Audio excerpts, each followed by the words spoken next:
आज हम बात करेंगे सेल पे। सेल क्या होता है? It is structural and functional unit of life. Cell क्या है? हमारे लाइफ का स्ट्रक्चरल एंड फंक्शनल यूनिट है। किसी भी ऑर्गेनिज्म के लाइफ का ये स्ट्रक्चरल एंड फंक्शनल यूनिट है। ऐसा हम क्यों कहते हैं? क्योंकि जो हमारा कोई भी ऑर्गेनिज्म जो है वो मेनी सेल से मिलकर बना होता है। सेल इसलिए तो ये स्ट्रक्चरल यूनिट हो गया क्योंकि मेनी सेल से मिलकर बने होते हैं। तो सेल से मिलकर बना होता है यानी कि स्ट्रक्चरल यूनिट हुआ ही। और ये फंक्शनल यूनिट कैसे हो गया? ये फंक्शनल यूनिट इसलिए हुआ क्योंकि जो सेल होते हैं वो कुछ कार्य करते हैं। प्रत्येक सेल अपना एक प्रॉपर कार्य करता है, जिसकी वजह से ये फंक्शनल यूनिट भी है लाइफ का। तो अब हम बात करते हैं organization of cell. Organization of cell. Cell कैसे ऑर्गेनाइज हुए? कि पहले जो एटम्स थे वो एटम्स मिलके मॉलिक्यूल्स बनाए, फिर मॉलिक्यूल्स मिलके सब सेलुलर कंपोनेंट्स बनाए। सब सेलुलर कंपोनेंट्स में जैसे एग्जांपल इसका क्या है? Plasma membrane, cell organelles, cytoplasm. Cell organelles में आपको पता है क्या क्या आते हैं? जैसे कि mitochondria, chloroplast, Golgi body, endoplasmic reticulum, ये सब सेल ऑर्गेनेलिज में आते हैं। तो ये और साइटोप्लाज्म ये सब मिलकर के क्या बनाए? सेल बनाए। सेल क्या है? सेल बेसिस ऑफ लाइफ है, लाइफ का बेसिस है सेल। फिर सेल जो होते हैं ये सब बहुत सारे सेल्स मिलकर टिश्यू बनाए। फिर ये बहुत सारे टिश्यूज मिलकर टिश्यू सिस्टम बनाए। फिर बहुत सारे टिश्यू सिस्टम्स मिलकर ऑर्गन्स बनाए। फिर ऑर्गन्स मिलकर के ऑर्गन सिस्टम बनाए। फिर ऑर्गन सिस्टम मिलकर ऑर्गेनिज्म बनाए। जैसे कि हम देखते हैं कि ABCD के अल्फाबेट्स में ABCD जब अलग अलग होता है तो वो अलग अलग होता है, उसका कोई वो नहीं होता। लेकिन जब वो ABCD मिल करके कहीं एक जगह प्रॉपर लिखा जाता है तो उसका एक नाम, जैसे मान लीजिए AMAN लिखा है तो वो अमन हो गया। लेकिन जब वो AMN अलग अलग जगह पे था तो वो एक क्या था? अल्फाबेट था बस। फिर उसके बाद जब अमन के साथ एक SINGH लग गया तो उसका पूरा नाम हो गया, अमन सिंह हो गया। इसी प्रकार से ये लोग भी मिल मिलकर आगे चल के एक पूरा ऑर्गेनिज्म बना लेते हैं। फिर अब हम बात करते हैं यूनिसेलुलर ऑर्गेनिज्म कैसे कैसे होते हैं। यूनिसेलुलर होते हैं और मल्टीसेलुलर होते हैं। 2 टाइप्स के ऑर्गेनिज्म होते हैं, यूनिसेलुलर, मल्टीसेलुलर। यूनिसेलुलर ऑर्गेनिज्म क्या होते हैं?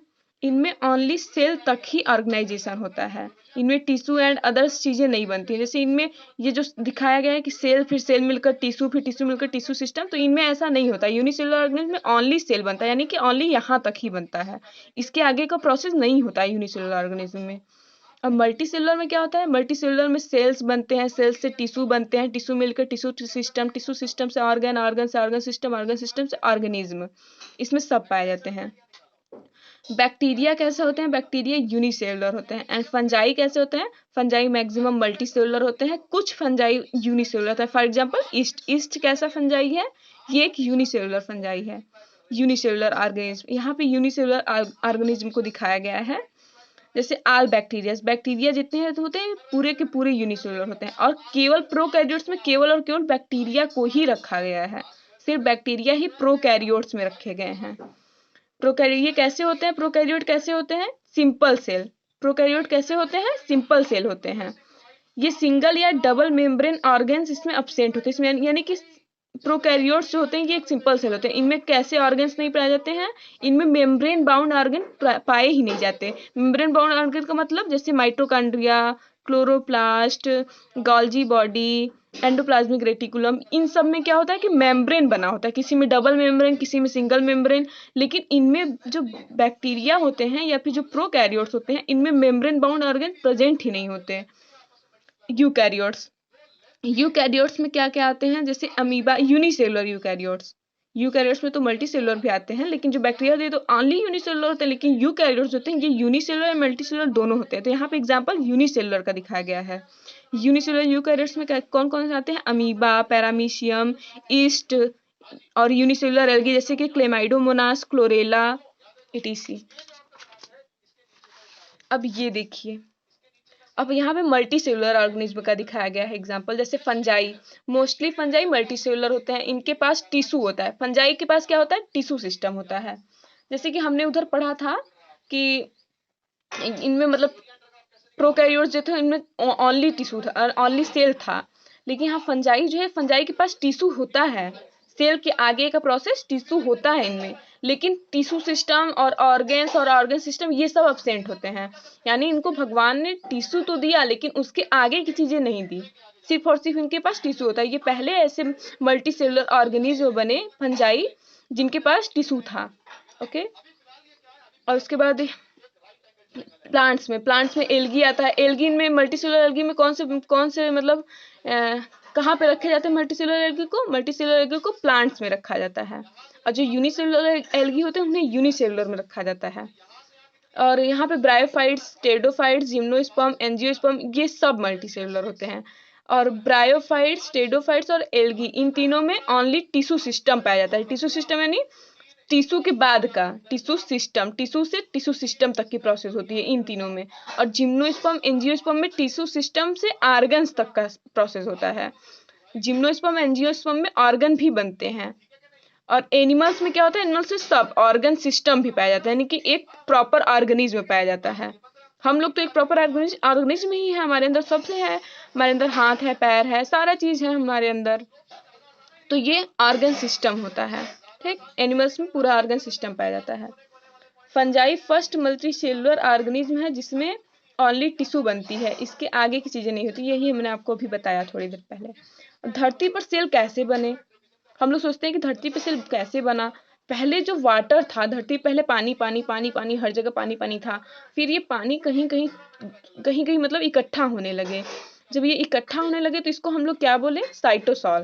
ठीक, और उसके बाद इन साइटोसॉल में भगवान जी ने कुछ सेल ऑर्गेनेल्स को डाल दिया, जैसे माइटोकॉन्ड्रिया, एंडोप्लाज्मिक रेटिकुलम, हेंथ, इनको इसमें डाल दिया। तो ये जब इनमें इस पानी पानी लिक्विड वाले पार्ट में जब सेल ऑर्गेनेल्स आ गए तो इसको हम क्या बोलने लगे? साइटोप्लाज्म। इस वाले लिक्विड वाले पार्ट को तब हम साइटोप्लाज्म बोलने लगे, जिनमें सेल ऑर्गेनेल्स इंक्लूड हो चुके थे। अब इसके बाद इसको कोई कंट्रोल करने वाला नहीं था, कोई चलाने वाला नहीं था। तो फिर इसमें क्या किया गया कि इसमें न्यूक्लियस इंक्लूड हो गया बीच में। न्यूक्लियस क्या करता है? पूरे सेल को कंट्रोल करता है। न्यूक्लियस को ब्रेन ऑफ द सेल भी बोला जाता है। तो जब इसमें सेल न्यूक्लियस इंक्लूड हो गया इस पार्ट में तो इसे प्रोटोप्लाज्म बोला जाने लगा। ठीक, अब प्रोटोप्लाज्म से उसके बाद ये ऐसे ही बस लिक्विड था, इसके बाहर कोई कंट्रोल था ही नहीं, मतलब कहीं भी बह जाता था, कहीं भी कुछ भी। तो इसलिए इसके चारों ओर एक मेम्ब्रेन आ गया, जिसे हम क्या बोलते हैं? Plasma membrane. और इस मेम्ब्रेन बाउंड स्ट्रक्चर को क्या बोलते हैं? प्रोटोप्लास्ट। जिसमें प्लाज्मा मेम्ब्रेन प्रेजेंट होता है उसे प्रोटोप्लास्ट बोलने लगे। अब उसके बाद प्रोटोप्लास्ट के बाद एक और उसके बाहर आउटर कवरिंग आ गई जो इसकी प्रोटेक्शन करती है, जिसे क्या कहते हैं? Cell wall. सेल वॉल किस में पाया जाता है? ओनली प्लांट सेल में। सेल वॉल एनिमल सेल्स में अब्सेंट होते हैं, ओनली प्लांट सेल्स में पाए जाते हैं। प्लांट सेल में सेल वॉल किसके बने होते हैं? सेलुलोज के, और भी हेमीसेलुलोज, पैक्टिन्स, बहुत सारे बने होते हैं। साइटोसॉल, साइटोसॉल यही यहाँ पे बताया हमने, semi liquid part of cell या फ्लूइड ऑफ सेल या मैट्रिक्स ऑफ सेल। और साइटोप्लाज्म किसे कहते हैं? Cytosol plus cell organelles. Protoplasm किसे कहते हैं? Cytoplasm plus nucleus. और प्रोटोप्लास्ट किसे कहते हैं? प्रोटोप्लाज्म प्लस प्लाज्मा मेम्ब्रेन, जो यहाँ पे हमने बताया वही सब चीज। Plant cell, protoplast plus cell wall. एक question, a plant cell without cell wall is called as animal cell, protoplast, plasma membrane, cytoplast. तो क्या होगा इसका आंसर? प्रोटोप्लास्ट। सेल वॉल कैसा सेल होता है, कैसा लेयर होता है? ये एक ऐसा सेल है जो डेड होता है। सेल वॉल डेड सेल होता है। Components of cell, cell wall, plasma membrane. Cell wall कैसा होता है? सेल वॉल डेड पार्ट होता है। और सेल वॉल सभी ऑर्गेनिज्म में जरूरी नहीं होता कि प्रेजेंट रहे, कुछ में प्रेजेंट हो भी सकता है, नहीं भी हो सकता है। यानी कि जैसे ये प्लांट सेल में प्रेजेंट होते हैं, एनिमल सेल्स में एब्सेंट होते हैं, और ये बैक्टीरिया में भी प्रेजेंट होते हैं। बैक्टीरिया में एक को छोड़कर, माइकोप्लाज्मा में नहीं प्रेजेंट होता है सेल वॉल, बाकी सभी बैक्टीरिया में सेल वॉल प्रेजेंट होता है। बैक्टीरिया में सेल वॉल किसके बने होते हैं? पेप्टिडोग्लाइकान के। फंजाई में काइटिन के। प्लांट में सेलुलोज के बने होते हैं। यूग्लिना में एब्सेंट होता है, अमीबा में एब्सेंट होता है, पैरामीशियम में एब्सेंट होता है, एनिमल सेल्स में सेल वॉल एब्सेंट होता है। इन सब में सेल वॉल एब्सेंट होता है। प्लाज्मा मेम्ब्रेन, प्लाज्मा मेम्ब्रेन क्या है? ये बाउंड्री ऑफ सेल, जो सेल की बाउंड्री होती है उसी को प्लाज्मा मेम्ब्रेन कहते हैं। ये पूरे साइटोप्लाज्म को कवर किए रहता है। Present in all living organism, plasma membrane धरती पे जितने भी ऑर्गेनिज्म पाए जाते हैं उन सब में पाया जाता है प्लाज्मा मेम्ब्रेन।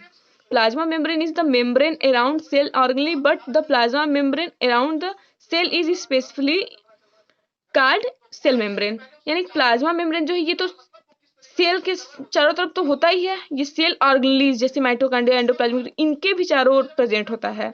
तो इन्हें जो जो सेल मेम्ब्रेन, सेल ऑर्गेनेल्स के चारों ओर प्लाज्मा मेम्ब्रेन प्रेजेंट होता है उसे ऑनली प्लाज्मा मेम्ब्रेन कहते हैं। लेकिन जो ये पूरे सेल के चारों तरफ प्रेजेंट होता है प्लाज्मा मेम्ब्रेन, इसे हम सेल मेम्ब्रेन भी कह देते हैं।